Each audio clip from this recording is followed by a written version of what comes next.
ఓం శ్రీ మహాగణాధిపతియే నమః. శ్రీ గురుభ్యో నమః. శ్రీ మాత్రే నమః. శ్రీ త్రిపుర సుందరి స్తోత్రం. శ్రీ లలితాదేవి స్వరూపాలలో ఒకటి త్రిపుర సుందరి దేవి. ఈ తల్లిది శీఘ్ర ప్రసన్న స్వరూపం. తనను పూజించిన వారిని త్వరగా అనుగ్రహిస్తుంది. ఈ స్తోత్రాన్ని నిత్యం భక్తితో పఠించిన లేదా విన్న జ్ఞానం వికసిస్తుంది. విద్యార్థులలో మేధాశక్తి పెరుగుతుంది.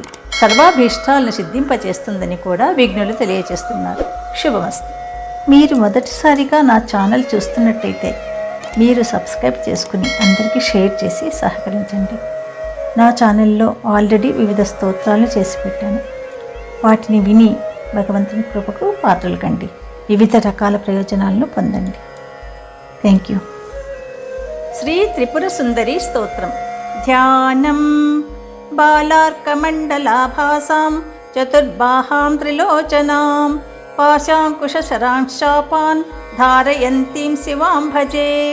బాలార్కయుత తైజసాం త్రినయనాం రక్తాంబరోల్లాసినీం నానాలంకృతి రాజమానవపుషం బాలేందుయుక్శేఖరాం హస్తైరిక్షుధనుః శృణిం సుమశరాం పాశం ముదాభిభ్రతీం శ్రీచక్రస్థిత సుందరీం త్రిజగతామాధారభూతాం భజే.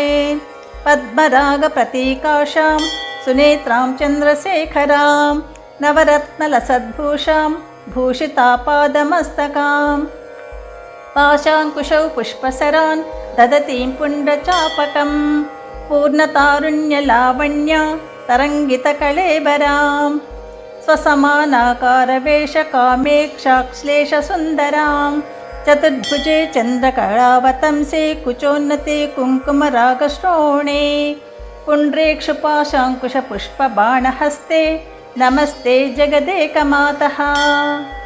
స్తోత్రం.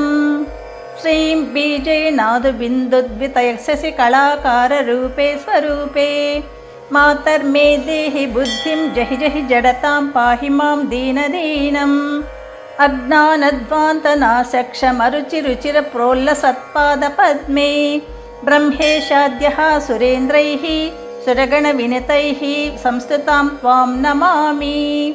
కల్పో సంపర్ణకల్పితతాండవస్య దేవస్య కంఠపరుషో పరభైరవస్య పాశాంకుశైక్షవశరాసన పుష్పబాణా ససాక్షిణీ విజయతే తవ మూర్తిరేకా.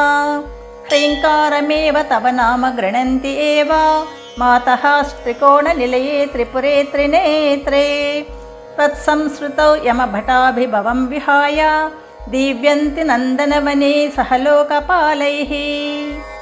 రుణానంకానభానుమండలలసచ్చీచక్రమధ్యే స్థితాం బాలార్కద్యుతి భాసురాం కరతలైః పాశాంకుశౌ బిభ్రతీం చాపం బాణమపి ప్రసన్నవదనాం కౌసుంభవస్త్రాన్వితాం తాం త్వాం చంద్రకళావతం సముకుటాం చారుస్మితాం భావయే. సర్వజ్ఞతాం సదసి వాక్పటుతాం ప్రసూతే దేవీ త్వదంఘ్రి నరసిరుహయోః ప్రణామః. కించిత్ స్ఫురన్ ముకుటముజ్వలమాతపత్రం ద్వౌ చామరే చ మహతీం వసుధాం దధాతి. కళ్యాణవృష్టిభిరివామృతపూరితాభిః లక్ష్మీం స్వయం వరణమంగళదీపకాభిః సేవాభిరంభ తవ పాదసరోజమూలే నాకారి కిం మనసి భక్తిమతాం జనానాం.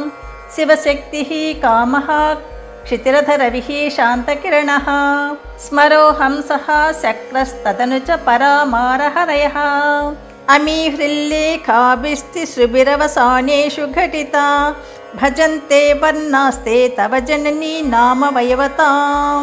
కదా కాలే మాతః కథయ కలితా లక్తకరసం పిబేయం విద్యార్థి తవ చరణ నిర్ణేజనజలం ప్రకృత్యామోకానామపి చ కవితా కారణతయా సదా ధత్తే వాణీ ముఖకమలతాంబూలరసతాం.